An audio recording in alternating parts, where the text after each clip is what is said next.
நமச்சிவாய வாழ்க. எல்லா உயிர்களும் இன்புற்று வாழ்க.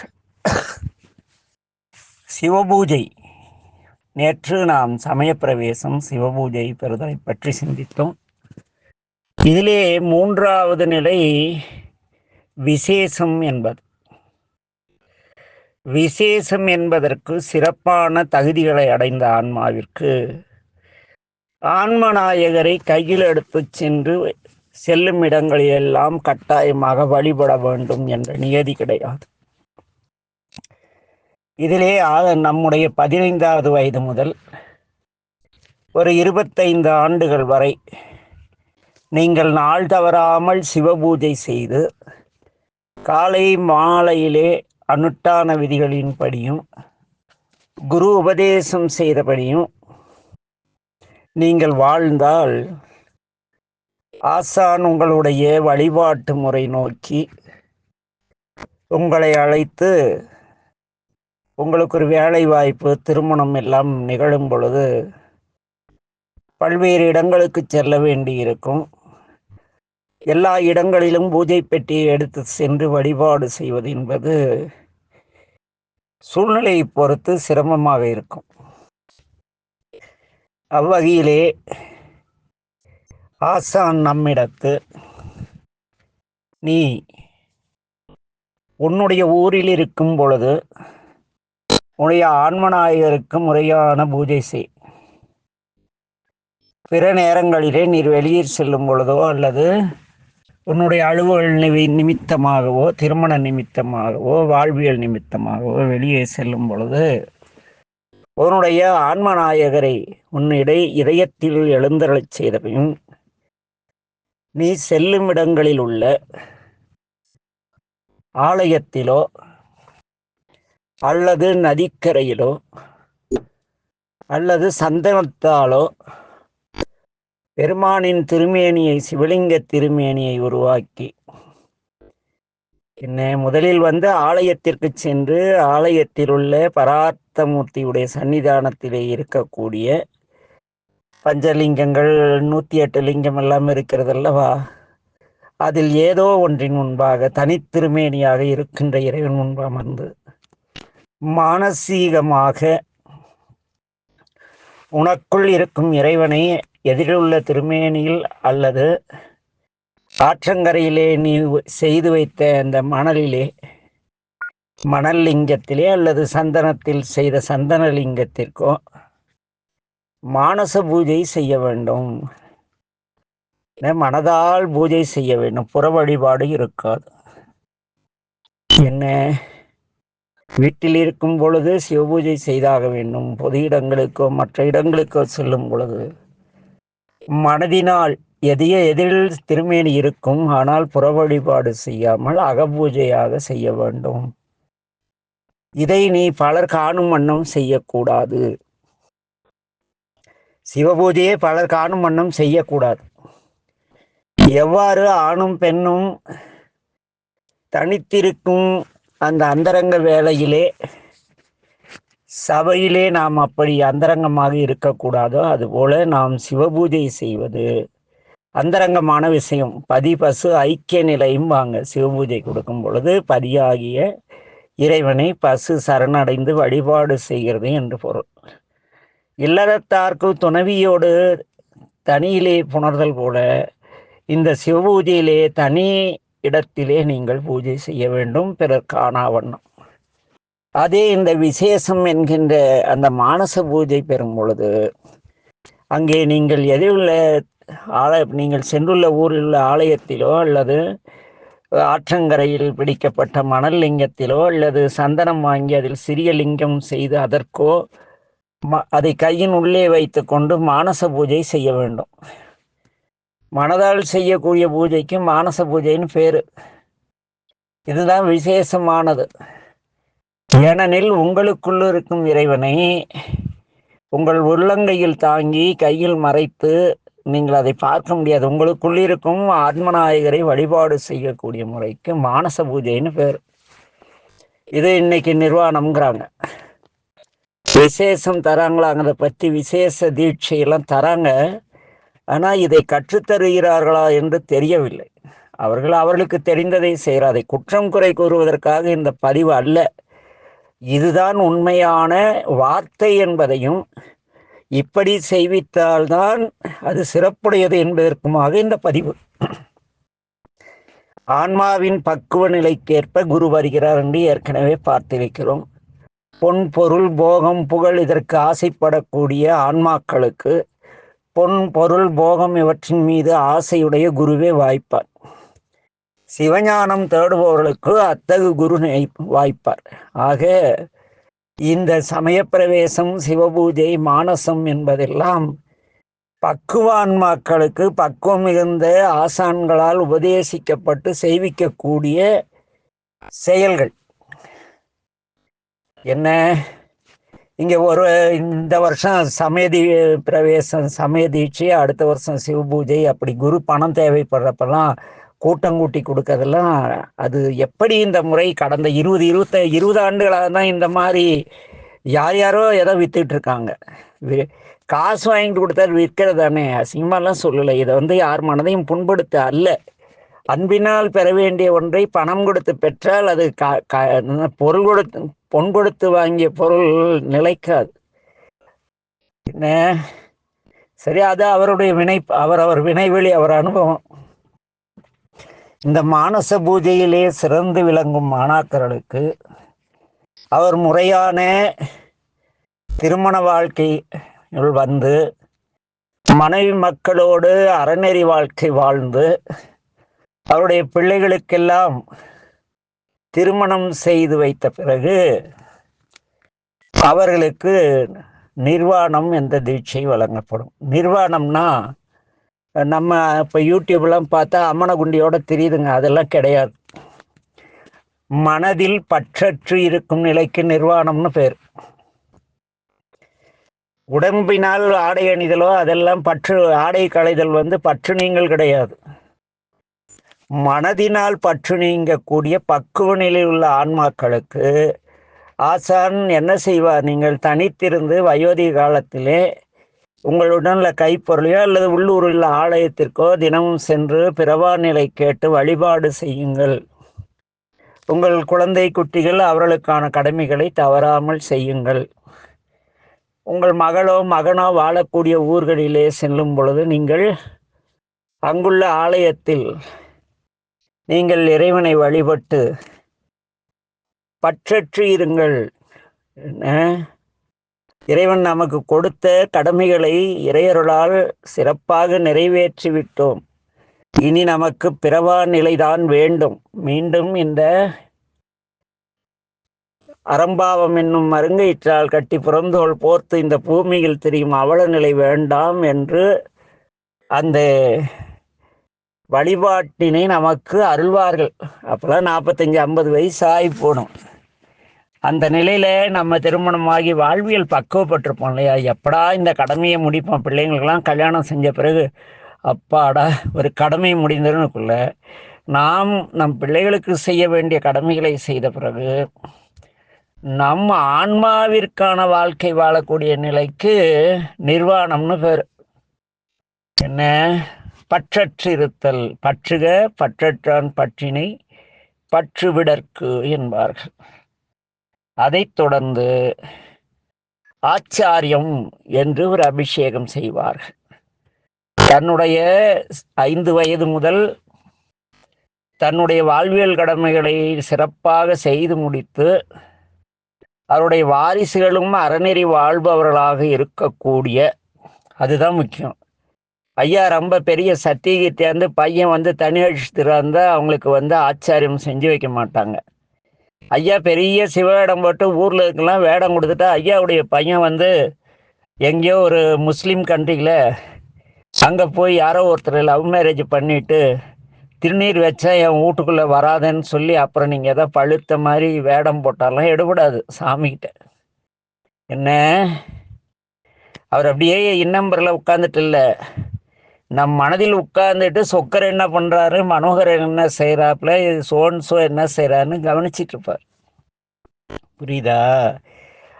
ஆக அந்த நெருநின்ற சான்றோர்க்கு, அந்த மேற்கண்ட சமய பிரவேசத்தில் ஒழுங்காக 15 ஆண்டு வாழ்ந்து பிறகு ஒரு 10 ஆண்டுகள் முறையான சிவபூஜை செய்து அதற்கு பிறகு மானச பூஜை ஏற்றுக்கொண்டு அதற்கு பிறகு தன்னுடைய வாழ்வியல் கடமைகளை முடித்த பிறகு என்ன பண்ணணும்? அந்த நிர்வாணம் பெற்று நிர்வாணம் பெறுதல்னு பேர், அது நிர்வாண பூசைன்னு சொல்லுவாங்க. நம்ம நிர்வாண பூசைனா அம்மனத்தோடு நின்று பூஜை பண்ணோம். பைத்தியக்காரனுங்க என்ன பண்ணுறது? நிர்வாணத்துக்கு மீனிங்கே தெரியாதவங்களாம் குருவாக இருப்பான் போல இருக்கு. அதுக்கு அடுத்து பார்த்தீங்களா ஆச்சாரியம். இது எல்லாருக்கும் செய்விக்க மாட்டார்கள். இப்பொழுதெல்லாம் ஒரு 50,000 ஒரு 5 வருஷம் நீங்கள் வேள்வி கும்பாபிஷேகம் போக்குவரத்தில் சம்பாரித்து கொஞ்சம் லக்ஸரியான வாழ்க்கை வந்துட்டிங்களா, உங்களுக்கு இதெல்லாம் யாரோ ஒரு குரு காசு வாங்கிட்டு செஞ்சிருவார். அதெல்லாம் பெருமான் கணக்கில் ஆச்சாரியத்தில் அடங்காது. ஏனெனில் அதை சைவம் கூறவில்லை. ஆக அந்த ஆச்சாரியன் மிக சிறந்த தனக்கு அடுத்து ஒரு நல்ல வாரிசை உருவாக்கி, வாரிசுன்னா ஒரு பிள்ளை பெற்றுக்கிறது கிடையாது, அவங்க வீட்டில் இருக்கிற ஒரு பையனை கூட அப்படி பரம்பரையாக ஆச்சாராபிஷேகம் பெற்றவங்களாம் ஆதிசைவ மரபில் இருந்தனர். இந்த ஆதிசைவ மரபு என்பது இன்று உள்ள பிராமணர்கள் கிடையாது. என்ன, ஆதிசைவர் என்பவர்கள் நந்தியம்பெருமானிடத்து சிவபூஜை செய்வதற்கான அனுமதி பெற்று அகத்திய மகாமுனிவரால் உபதேசங்கள் ஆகம விதிகளை அகத்தியரிடம் கற்று பல ஆண்டு காலம் சிவாலயங்களே பூஜை செய்து வந்த தமிழர்கள். அவளுக்கு ஏன்னா அகத்தியர் தானே தமிழ் கொடுக்கிறாரு. தொல்காப்பியர் அகத்தியருடைய மாணவர் தானே.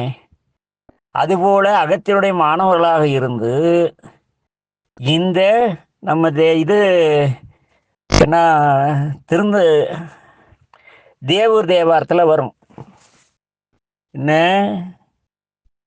தென்றமிழ் கலைகள் கற்று அதில் சிறந்த வாழ்க்கை வாழ்பவர்கள் வாழும் ஊர் என்று பேசும். இன்னைக்கு நாம் செய்கிற இந்த தமிழ் முறை வழிபாட்டு முறைகள்லாம் ஞானசம்பந்தர் காலத்துக்கு முன்னாலேயே இருந்திருக்கு. என்ன இல்லைன்னா அங்கே எப்படி ஞானசம்பந்தர் தேவூர் தேவாரத்தில் தென்றமிழ் கலைகள் அப்படிங்கிற வார்த்தையை போடுவார் இல்லை, போட முடியாதுல்ல. ஆக அந்த அகத்தியரிடம் உபாசனை பெற்று வழியாளாய் மனம் செய்குடி பிறந்தவர்கள் ஆதிசைவர்கள். அதற்கு பிறகு கிருஷ்ணதேவராயர் காலத்தில் நம்முடைய மன்னன் கிருஷ்ணதேவராய சக்கரவர்த்தி அவருடன் அழைத்து வந்த சடங்கு சம்பிரதாயங்களை வாழ்வியலாக உடைய பிராமணர்களை, எப்படி பழனியிலே பண்டாரங்களை புலிப்பாணி வம்சாவளியை அவருக்கு பூஜை பண்ணிட்டு போகருக்கு பூஜை பண்ணிட்டு பிராமணர்களை கிருஷ்ணதேவராய தானே அப்பை தீட்சதை தான் உள்ளே விடுறார். அதுபோல் பல்வேறு ஆலயங்களிலும் பெரும் சொத்து இருந்த ஆலயங்கள் எல்லாம் அந்த கிருஷ்ணதேவராயருடைய உடன் வந்த சடங்குகளையும் சம்பிரதாயங்களையும் சொந்தமாக உடைய பிராமணர்கள், இன்று இருக்கக்கூடிய இந்த குருக்கள் சர்மா, நயினார், நயினார், அப்புறம் நிறைய இருக்காங்க. அதில் ஒரு கருங்கோட்டு பாப்பான், அப்புறமேட்டும் நிறைய இருக்காங்க. வைஷ்ணவ பிராமணால், அது எதோ சொல்கிறாங்க. இவங்க எல்லாமே சிவாலயத்தில் பூஜை செய்தால் கூட பத்திரிகை எழுதும் பொழுது நாராயண ஸ்மிருதின்னு யார் யார் போடுறாங்களோ அத்தனை பேரும் கிருஷ்ணதேவராயர் காலத்தில் இங்கே வந்தவங்க.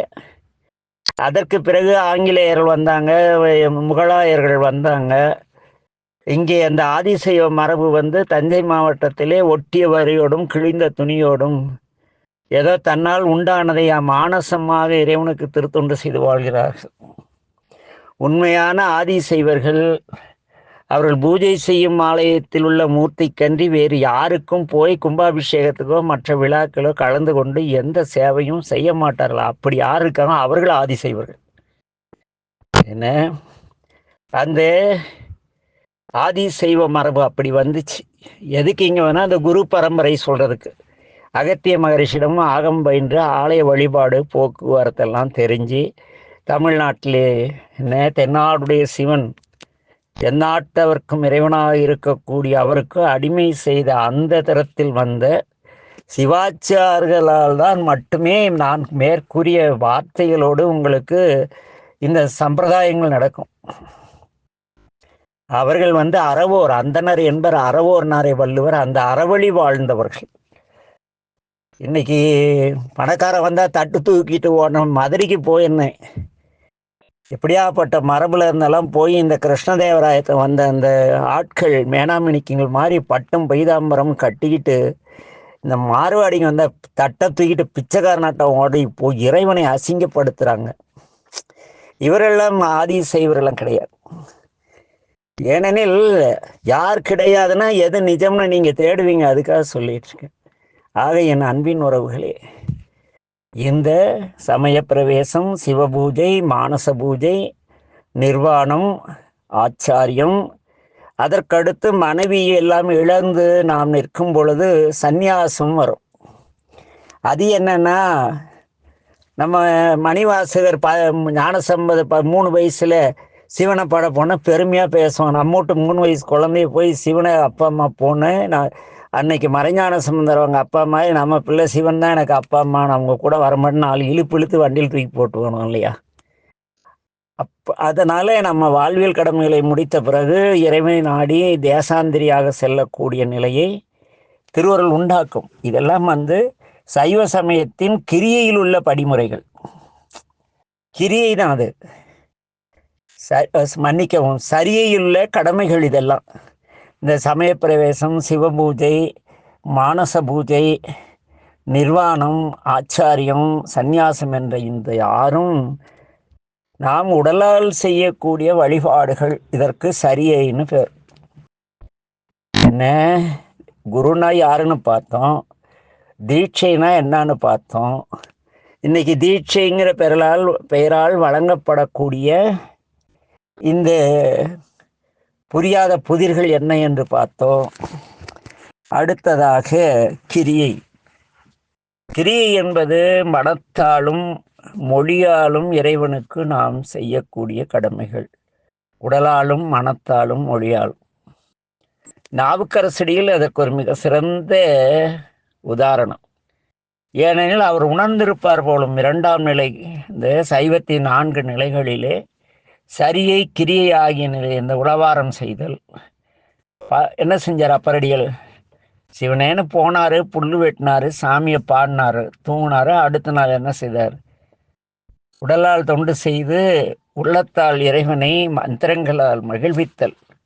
அதனால தான் நாவுக்கரசுடைய அந்த 3, 4, 5, 6 திருமுறைக்கு மட்டும்தான் தேவாரம்னு பேர். ஞானசம்பந்த பெருமானுடைய பாடல்களுக்கு திருக்கடைக்காப்புன்னு பேர். நம்முடைய சுந்தர தேவாரத்துக்கு திருப்பாட்டுன்னு பேர். பணத்திற்காக பாடியதால் அது திருப்பாட்டு. ஞானசம்பந்தன் தன்னை பாடியதால் அது என்னாச்சு? அப்படியாச்சு. என்னாச்சு சொன்னனே, திருக்கடைக்காப்புன்னு ஆச்சு. தன்னை பாடியதால். ஈற்று பகுதியில் ஞானசம்பந்தன் சொல்றேன் போடா நடக்கும் அப்படின்னால அது திருக்கடைக்காப்பு.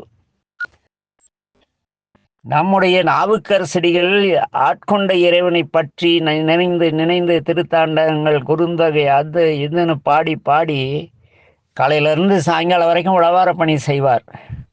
மாலையில் பாடுவார், அல்லது காலையில் பாடி பிறகு உழவார பணி செய்து பிறகு பாடுவார். ஏதோ செய்திருக்கிறாக. இதற்கு கிரியைன்னு பேர். சரியை கிரியை. யோகம் அது என்னன்னா, தான் இறைவனால் ஆட்கொள்ளப்பட்டவன் என்ற நினைவோடு சுந்தரமூர்த்தி நாயனாரை போல என்ன பொன் பொருள் எல்லாம் வாங்கினாரு. சரி, பறவை நாச்சியார் அடியார்களுக்கு அன்னம்பாளித்தார்னு நம்ம சொல்றோம். சேக்கிழர் அடிகளாரும் சொல்லியிருக்காருன்னு வச்சுங்க. சங்கிலி நாச்சியார், நம்முடைய சுந்தரர், பறவை நாச்சியார் இவருடைய வாழ்வியல் சுழற்சியிலே இறுதியாக அவர் என்ன செய்கிறார்? யோக மார்க்கத்தினால் திருக்கையிலை நோக்கி வெள்ளை யானை மீது பயணிக்கிறார். அப்படித்தானே முடியுது. யோகம் என்பது சதா சர்வ காலமும் பெருமானை சிந்தித்து, பெருமானை தவிர வேறு யாரோடத்தும் எதுவும் கேட்காத நிலைக்கு யோகம்னு சைவத்துல பேரு. சுந்தரர் பாருங்க, யாருக்கிட்டையும் கேட்க மாட்டார். இந்த சேரமான் கேட்காமலே கொடுத்ததை சாமி என்ன பண்ணிட்டாரு, கொடுக்க நான் இருக்குள்ள ஏண்டா போய் அந்த மன்னன் கிட்ட வாங்கிட்டு வரேன்னு எல்லாம் பிடுங்கி வச்சுட்டு அப்புறம் கொடுத்தாருன்னு வைங்க. திருமுருகன் பூண்டிலாக என் அன்பின் உறவுகளே, இந்த கிரியை என்பது ஏன் இந்த சுந்தரர் வந்து பெருமான் கேட்டதெல்லாம் கூட திருவாரூர்ல எவ்வளவு லக்ஸரியா வாழ்ந்துட்டு எல்லாருக்கும் சோறு போட்டுட்டு இருந்திருக்கலாம்ல. ஏன் ஊர் ஊரா போய் பதிகம் பாடினாங்க மூவர் முதலிகள் நால்வரும்? என்ன அது யோக நிலை. எல்லா இடங்களிலும் தேடி தேடி தேடி திரிந்து சிவபெருமான் என்று பாடுமின், பாடி பணி நாடும் நகரமும் அழுதிரு கோயிலும் தேடி திரிந்து சிவருமான் என்று பாடிமின், பாடி பணிமின், பணிந்த பின் கூடிய உள்ளத்து கோயிலா கொள்வார் சிவருமான்னு நம்முடைய திருமுறைகள் பேசுகின்றன.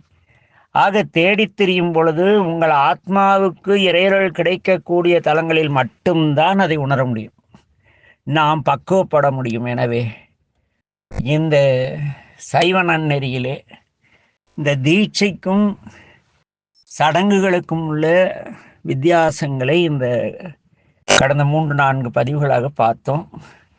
நாளை முதற்கொண்டு என்ன பஞ்சாட்சரத்தின் சிறப்பு, நால்வர் பெருமாக்களுடைய பாடல்கள் நமக்கு சொல்லக்கூடிய உண்மை, இவற்றை பற்றி சிந்திப்போம் திருவருள் துணையோடு. நமச்சிவாய வாழ்க, எல்லா உயிர்களும் இன்புற்று வாழ்க. திருச்சிற்றம்பலம்.